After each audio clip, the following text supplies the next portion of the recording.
Afternoon students. तो आज हम पढ़ेंगे एस्टेरॉइड्स, कॉमेट्स, मेटियर्स एंड मेटियोराइड्स। ये बहुत ही कंफ्यूजिंग टॉपिक है, लेकिन हम हैं यहाँ पर तो आपको क्या गम है, ठीक है सर। तो हम यहाँ तो कंफ्यूजन कहाँ। आज हम पढ़ेंगे हर एक चीज को, हम सिक्वेंशली पढ़ेंगे। पहले हम पढ़ेंगे एस्टेरॉइड्स क्या होते हैं, फिर हम पढ़ेंगे कॉमेट्स क्या होते हैं, मेटियर्स एंड मेटियोराइड्स। इनमें से आपने एक पे फोकस करना है ज्यादा, वो कॉमेट्स है। क्या है? कॉमेट्स है। कॉमेट्स थोड़ा ज्यादा कॉन्सेप्चुअल है, बाकी जो है कोई भी है। तो सबसे पहले हम पढ़ेंगे एस्टेरॉइड्स। क्या पढ़ेंगे? एस्टेरॉइड्स होता क्या है? एस्टेरॉइड्स का मतलब है स्टार लाइक। क्या है? Star like. ये तारे की तरह होते हैं। स्टार जो होते हैं ना, उनकी तरह होते हैं, या हम इनको कहते हैं आर माइनर प्लैनेट्स। क्या कहते हैं? Minor planets. अब ये क्या होता है एस्टेरॉइड? ये होता है rock plus metal plus dust. इन चीजों से बना हुआ होता है ये एस्टेरॉइड। अब क्या है, यहां पर आपका ये होता है सन। क्या है ये आपका? सन। ये जो एस्टेरॉइड्स होते हैं, these are the star like objects that revolve around the sun. ये सन के अराउंड घूमते हैं between the orbits of Mars and Jupiter. अब आपको पता है, आपने सोलर सिस्टम पढ़ा है, उसमें आपने बहुत सारे प्लैनेट्स पढ़े हैं, 8-9 प्लैनेट्स पढ़े हैं, तो अभी 8 है।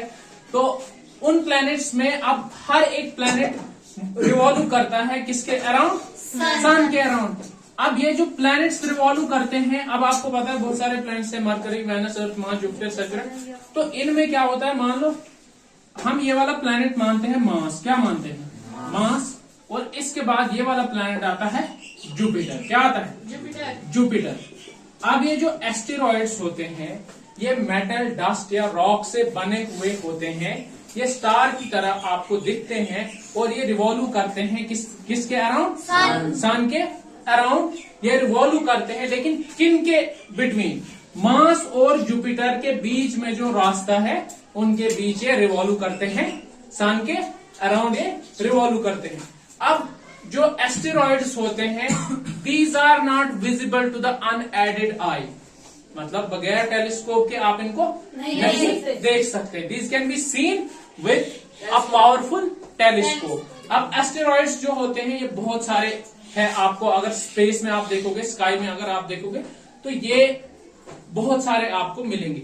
और हर एक एस्टेरॉइड जो है, उसका अपना एक ऑर्बिट है। Each asteroid has its orbit. Orbit समझते हो ना आप? ऑर्बिट होता है रास्ता। हर एक एस्टेरॉइड का अपना एक रास्ता है। और एस्टेरॉइड्स जो है वो आपको मुख्तलिफ शक्लों में मिलेंगे, मुख्तलिफ साइजेस में मिलेंगे। और इन एस्टेरॉइड्स में जो सबसे बड़ा एस्टेरॉइड है, वो आपका होता है सीरीज। क्या होता है? सीरीज। इसको पढ़ते हैं सीरीज। ये आपका क्या है? Largest asteroid. ओके। अब क्या होता है एस्टेरॉइड्स? अब बहुत सारे जो है स्कॉलर्स है, साइंटिस्ट है, उनके बीच में दो ग्रुप्स बने हैं। दो ग्रुप्स के स्कॉलर है। एक group of scholar, there are 2 schools of thoughts that tell us about the origin of asteroids. According to one school of thought, एक किस्म के जो साइंटिस्ट है, जो स्कॉलर्स है, वो ये कहते हैं कि जो ये एस्टेरॉइड्स है, असल में ये ओरिजिनल रॉक्स और मेटल्स है। कब के? जब आपका सोलर सिस्टम जब प्लैनेट्स बने ना, उस वक्त बहुत सारे ऐसे पत्थर और रॉक्स और मेटल्स थे जो अपना एक प्लैनेट नहीं बना पाए। और उसकी वजह से क्या हुआ, जब वो खुद अपना एक प्लैनेट नहीं बना पाए, तो ये सस्पेंडेड रहे स्पेस में। ये सन के अराउंड टुकड़े इसके छोटे छोटे घूमने लगे, क्योंकि ये एक प्लैनेट नहीं बनाए। और दूसरा स्कूल ऑफ थॉट क्या कहता है? According to second school of thought, दूसरा स्कूल ऑफ थॉट ये कहता है कि असल में ये जो एस्टेरॉइड्स है, जब जो मून जो है, किसके मून? जुपिटर जो है उसके भी। आपको पता है अर्थ का भी एक मून है। ठीक है, नेचुरल सैटेलाइट। इसी तरह से जुपिटर के मून जो है, जब उसके साथ प्लैनेट्स टकराए, जब वो टकराए उनमें से कुछ जो छोटे छोटे when the planets collide with the moon of the Jupiter, तो बहुत सारे रॉक्स और मेटल्स के छोटे छोटे टुकड़े जो है वहां से निकले और वो स्पेस में घूमते रहे। ठीक है, तो ये होते हैं एस्टेरॉइड्स। सबसे पहले आपने याद क्या रखना है, asteroids are the star like or minor planets. These are the star-like objects that revolve around the sun between the orbits of Mars and Jupiter. यहां से ये इनका रास्ता है, इनका रास्ता एस्टेरॉइड्स का यहां से ये रास्ता है। ठीक है, तो ये हुई हमारी एस्टेरॉइड्स की बात। और एस्टेरॉइड्स जो है अभी जो है आपकी बुक में जो दिया है तकरीबन 1 लाख एस्टेरॉइड्स है। और उसके अलावा इनमें से जो एस्टेरॉइड्स है बहुत सारे साइजेस के, और उनमें से सबसे बड़ा कौन सा है, सीरीज। तो यहां पर आपने ये पढ़ा। अब क्या है, अब हम बढ़ते हैं दूसरे एक इंटरेस्टिंग टॉपिक की तरफ, और सेकंड आपका जो है वो आपका है कॉमेट्स। और यही जो है थोड़ा सा आपका क्या है, कॉन्सेप्चुअल है। क्या है, कॉन्सेप्चुअल। अब कॉमेट्स क्या होते हैं, ठीक। कॉमेट्स जो होते हैं ये भी स्टार लाइक ऑब्जेक्ट है। स्टार लाइक ऑब्जेक्ट मतलब इनकी अपनी लाइट नहीं है, लेकिन हमें ये दिखते हैं। जब हम टेलीस्कोप में देखते हैं तो ये हमें एक तारे की तरह दिखते हैं, because they reflected the light of the sun, क्योंकि ये सन की लाइट को रिफ्लेक्ट करते हैं। अब क्या होता है, कॉमेट्स क्या होते हैं, these are the star like objects with a long tail. अब देखो यहां पर मैं एक फिगर बनाऊंगा, यहां से आपको समझ आ जाएगा। ठीक है, तो ये आपका यहां पर ये वाले इस तरह से ये इसका टेल है। ठीक है, ओके, यहां पे ये चमक रहा है। ठीक, इसी तरह से ये इसका टेल है, और यहां पर इसका कॉमा है। क्या है, इसका कॉमा है। ठीक है, और ये इसकी गैसेस वगैरह जो है पीछे से रिलीज हो रही है। ठीक है, अब क्या होता है कि ये जो कॉमेट्स होते हैं ये स्टार लाइक ऑब्जेक्ट्स होती है। क्या होती है, स्टार लाइक ऑब्जेक्ट्स होती है। ठीक है, these are the star like object. आपको ये तारे की तरह दिख रहे हैं, ये तारे जैसे होते हैं चीजें। स्टार लाइक ऑब्जेक्ट्स होती है विद अ लॉन्ग टेल। इनकी जो टेल होती है वो बहुत लंबी होती है, और यहां तक के कहा गया है 800 मिलियन किलोमीटर तक भी हो सकती है इनकी टेल। अब ये क्या होता है, these are the star like objects with a long tail. इनकी क्या है, लॉन्ग टेल है, approaching the sun. Approaching the sun, ये सन के लिए आते हैं। With approaching the sun in highly elliptical orbit. In highly elliptical, आपको समझ आना चाहिए इलिप्टिकल ऑर्बिट क्या होता है। इलिप्टिकल ऑर्बिट क्या होता है, ओब्लॉन्ग शेप। क्या होता है, ओब्लॉन्ग शेप इसको बोलते हैं। ओब्लॉन्ग शेप मतलब आपको दिख रहा है कि ये एक पूरा सर्कुलर, ये आपको दिख रहा है ये सर्कल जैसे लंबा जैसा हो रहा है मतलब यहां से आप ये घूम रहा है इस तरह से, कितना लंबा हो रहा है ना, तो इसे कहते हैं इलिप्टिकल ऑर्बिट। ठीक है, तो इतना सा। और कभी कभी क्या होता है कि इसका जो ऑर्बिट है ये सोलर सिस्टम के बाहर चला जाता है। किसका, कॉमेट्स का। तो अब क्या होता है, these are the star like objects with a long tail. इनकी दुम जो है होती है वो लंबी होती है, और ये किसकी तरफ अप्रोच करते हैं, सन की तरफ। अब देखो ये बनता कैसे, ये टेल इसका बनता कैसे। असल में जो कॉमेट होता है ना, ये बना होता है किससे, रॉक से। किससे होता है, रॉक से। Metal, dust, gases and frozen water, इससे बना होता है फ्रोजन वाटर। अब क्या होता है, ये सारी चीजें मेटल्स, गैसेस और डस्ट, ये पानी जो है ये जम जाता है, इसकी बर्फ बन जाती है, और ये इनको क्या कर लेता है एक ही जगह। जब बर्फ बनती है तो चीजें क्या होती है, कंबाइन होती है, एक जगह जम जाती है। तो ये कैसे इन चीजों से बनता है। अब क्या होता है कि ये तो अपने ऑर्बिट में घूम रहे हैं कॉमेट्स, लेकिन अब क्या होता है, जब ये कॉमेट सन के नजदीक आता है, जब ये कॉमेट क्या आता है, सन के नजदीक आता है, तो आपको पता है सन की हीट होती है।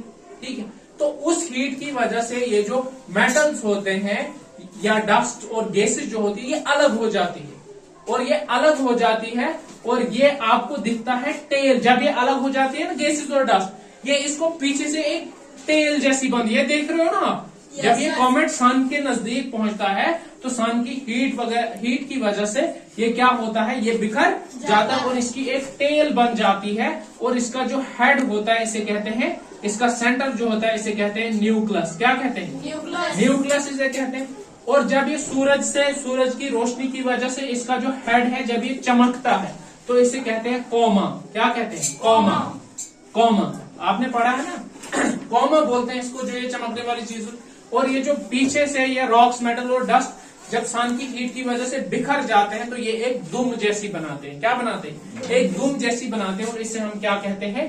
टेल कहते हैं। क्या कहते हैं? टेल।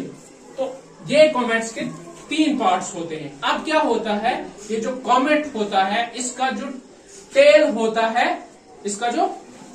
है, the tail of the comet always जो है it remains away from the sun. मतलब अगर ये सन की डायरेक्शन है तो टेल जो है, the tail of the comet always approaches away from the sun. ये सन से दूर बनती है। क्यों बनती है दूर?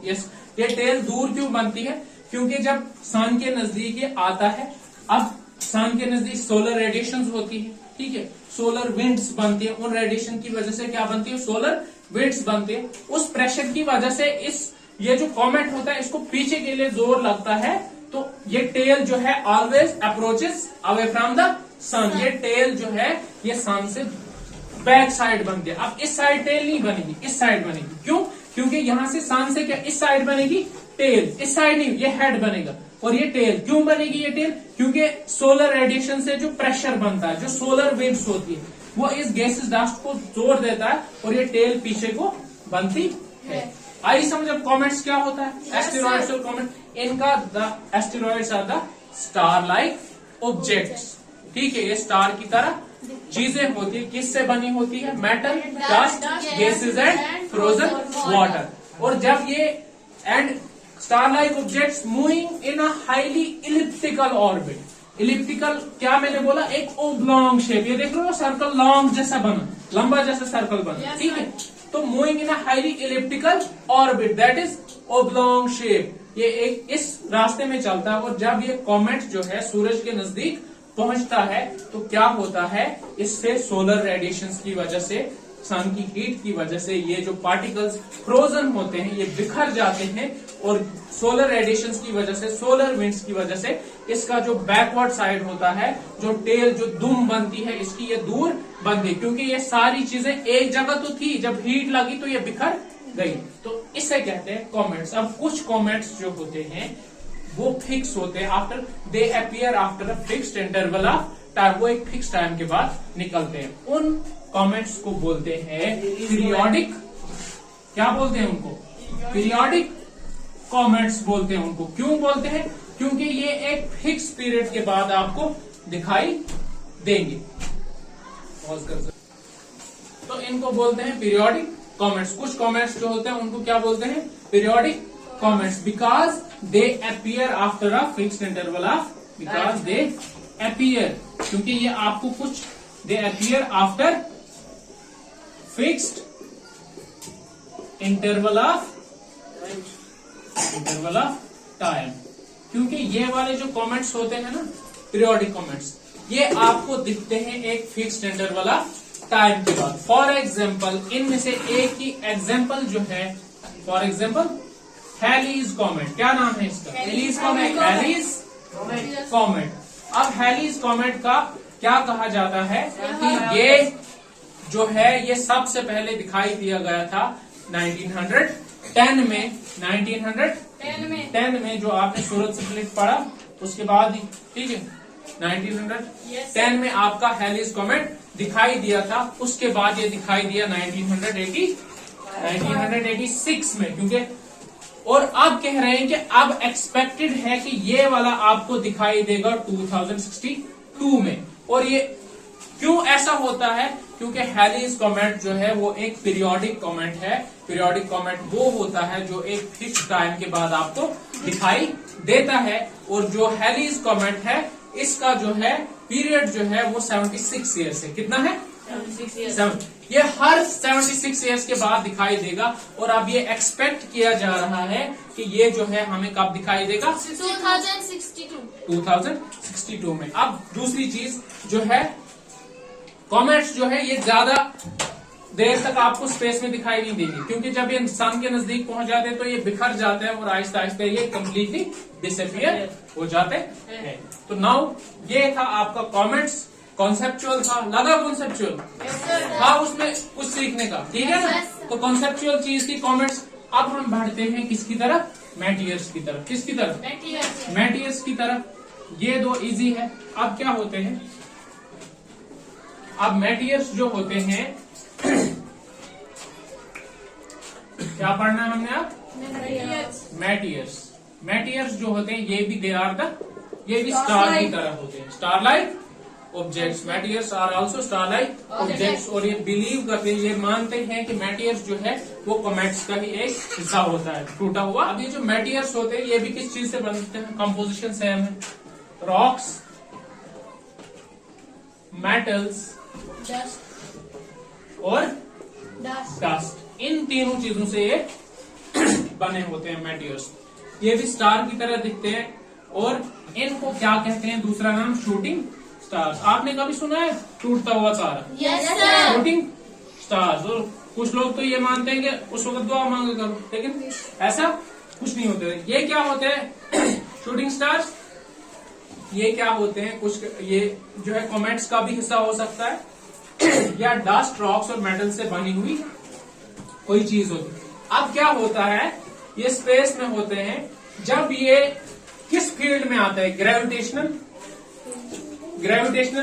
अर्थ की ग्रेविटेशनल फील्ड में जब ये आते हैं। अर्थ की ग्रेविटेशनल फील्ड बहुत ज्यादा है। जब ये चीजें अर्थ की ग्रेविटेशनल फील्ड में आती हैं, कौन सी? ये जो रॉक्स मेटल से बना हुआ होता है, शूटिंग स्टार्स भी इसको बोलते हैं। जब ये अर्थ के ग्रेविटेशनल फील्ड में आ जाते हैं तो क्या होता है? अर्थ की ग्रेविटी की वजह से ये नीचे को चलना स्टार्ट करते हैं। ग्रेविटी क्या करती है? अपनी तरफ अट्रैक्ट करती है। अब ये जो होते हैं ये मेटियर्स, ये भी क्या होते हैं? Star like object. अब क्या होता है? जब ये when the meteors came under the gravitational pull of the gravitational field of the earth, तो उस वक्त क्या होता है? वो नीचे के लिए गिरना स्टार्ट हो जाते हैं। अब जब वो नीचे के लिए गिरना स्टार्ट होते हैं तो नीचे से क्या होता है? अर्थ का एटमॉस्फेयर होता है। क्या होता है? अर्थ का एटमॉस्फेयर। ये आपका एक कॉमेंट आ रहा है नीचे के लिए, ठीक है? अब यहाँ पर अर्थ का एटमॉस्फेयर। अब यहाँ पर क्या है? बहुत सारी गैसेज है ना, बहुत सारी गैसेज है नीचे से। जब ये नीचे को गिरेगा तो क्या होगा? एटमॉस्फेयर में जो गैसेज होंगी ये उसको ऊपर के लिए पुश करेंगी। फ्रिक्शन पढ़ा आपने? फ्रिक्शन पढ़ा ना आपने? What is friction? It is an opposing force. क्या होती है? ये एक ओपोजिंग फोर्स होती है। जब ये ऊपर से इतना बड़ा पत्थर जो है रॉक्स और मेटल से बना हो, जब ये नीचे के लिए गिरेगा तो एटमॉस्फेयर में बहुत सारी गैसेस है तो वो इसको ऊपर के लिए पुश करेंगी, ठीक है? इसका, लेकिन ये नीचे के लिए गिरेगा तो ये दो ऑपोजिंग फोर्सेस क्या करेंगी? जब ये नीचे के लिए गिरेगा तो क्या होगा? When it enters the earth's atmosphere due to the frictional force between the earth's atmosphere and the material, it catches fire. क्या करता है? इट कैचेस, एटमॉस्फेयर में इट कैचेस, इसको क्या लगती है? आग लगती है। जब इसको आग लगती है तो उसी वक्त ये दिखाई देता है टूटता हुआ तारा। जब इसको आग लगती है तो ये एक फ्लैश जैसी हमें दिखाई देती है, ऐसे जैसे with in, and it disappears with in a fraction of seconds, क्योंकि ये कंप्लीटली बर्न हो जाता है एटमॉस्फेयर में। जब ये नीचे के लिए, जब ये कंप्लीटली बर्न हो जाता है तो ये नीचे जमीन तक नहीं पहुंचता है। तो ऐसी ऑब्जेक्ट्स को, इनको शूटिंग स्टार्स भी बोलते हैं या कहते हैं मेटियर्स, ठीक? तो अब आपका last but not the least, ठीक है? अब लास्ट आपका है, लेकिन इन सब में से कुछ कम नहीं है, उसका भी एक कॉन्सेप्ट है अच्छा सा। अब क्या होते हैं? मेटियोराइट्स। अब क्या हमने पढ़ा? अभी हमने पढ़ा मेटियर्स पढ़ा। मेटियर्स क्या होते हैं? जो एटमॉस्फेयर में ही जल जाते हैं। अब मेटियर्स, अब क्या होता है? बहुत सारे मेटियर्स जो है होते हैं वो बहुत बड़े साइज के होते हैं। जब वो एटमॉस्फेयर से गुजरते हैं तो क्या होता है? Do not burn completely in the atmosphere, ठीक है। Do not burn completely in atmosphere, ये एटमॉस्फेयर में कंप्लीटली बर्न नहीं हो जाते। ये मेटीरियल्स ऐसे होते हैं, बड़े साइज के होते हैं, जब ये अर्थ की ग्रेविटेशनल फील्ड में आते हैं, जब ये नीचे को गिरना स्टार्ट होते हैं, जब इनको आग लगती है तो क्या होता है, एटमॉस्फेयर में ये कंप्लीटली बर्न नहीं होते हैं और इनका कुछ हिस्सा जो होता है वो किस पे पड़ता है, जमीन पर पड़ जाता है। तो ऐसे मेटीरियल्स जो जमीन पर आकर गिरते हैं उनको क्या कहते हैं हम, मेटियोराइट्स। अब एक क्वेश्चन है, जबरदस्त क्वेश्चन है, कॉन्सेप्चुअल क्वेश्चन ये है कि आपकी बुक पे भी लिखा है कि मून पे जो है मेटियोराइट्स ज्यादा गिरते हैं एज कंपेयर टू अर्थ। वो क्यों गिरते हैं, क्योंकि मून का कोई एटमॉस्फेयर नहीं है। जब कोई मेटियर आकर गिरता है तो वो जलता कुछ नहीं है, क्योंकि उसका एटमॉस्फेयर, मून का एटमॉस्फेयर नहीं है। इसके कंपैरिजन में अर्थ का एटमॉस्फेयर है। जब कोई मेटियर आकर गिरना शुरू जो हो जाता है तो वो बीच रास्ते में ही जल जाता है और क्या हो जाता है, बर्न हो जाता है कंप्लीटली। और कुछ ही मेटियर्स जो है वो जमीन पर गिरते हैं और उनको कहते हैं मेटियोराइट्स। ऐसे कंपैरिजन में मून पे कोई एटमॉस्फेयर ही नहीं है, तो इसलिए जो मून है उस पे मेटियोराइट्स ज्यादा गिरते हैं as compare to the earth. तो ये आपका था meteors, asteroids, comets, meteors and meteorites. That's all for today. Thank you very much. आई समझ